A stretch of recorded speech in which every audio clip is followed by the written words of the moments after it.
you. Professor, you said a lot of wonderful things about China, and surely they're doing a lot of things right.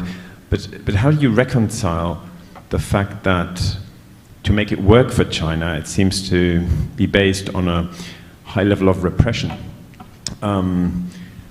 environmental destruction, censorship, a certain ideological stubbornness? I mean, we've spoken about Hong Kong, the Uyghurs. How do you reconcile that, and why do you think that's? I mean, do you think that's tolerable? Thank you. I'm really glad you asked that question because your question captured very well the Anglo-Saxon media's perception of China. And I would suggest to you very bluntly that it's a distorted perspective of reality. Let's take the first word you use, repression. If the Communist Party of China only relied on repression to stay in power, it would not create the most dynamic economy in the world, right? It is by far the most dynamic economy in the world. It has delivered the fastest growing economy for 30 years. And it has done this by educating the Chinese people to a level and extent that the Chinese people have never been educated ever before.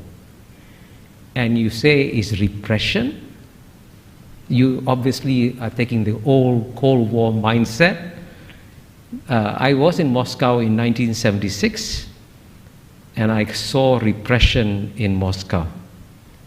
And when I was in Moscow, the Soviet citizens were not allowed to travel outside the Soviet Union. That's repression. In the year 2019, 139 million Chinese left China freely. Guess what? Zero defectors. 139 million Chinese, right?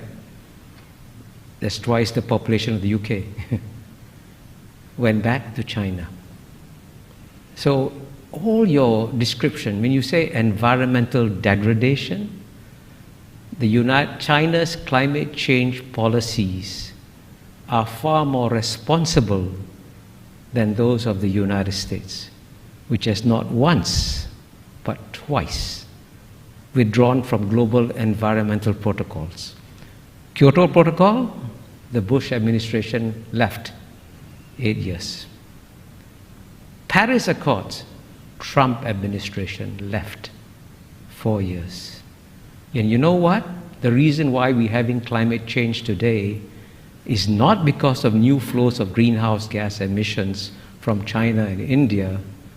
It's because of what the Western countries have put in the atmosphere since the Western Industrial Revolution. Get the data. The single largest contributor, cumulatively, right, is number 1, United States, number 2, Europe, number 3, China. Right?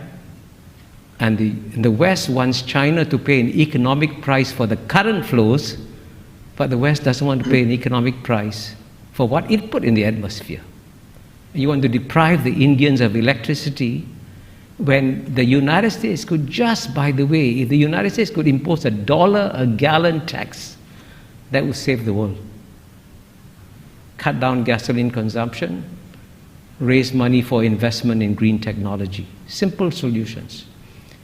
And by contrast, the largest reforestation program in the world is carried out by China.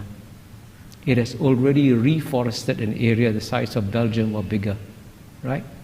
So all your descriptions capture the natural distortions of China that you get in the Anglo-Saxon media, which violate the rules of the Enlightenment, which say that you must be rational, calm, and objective.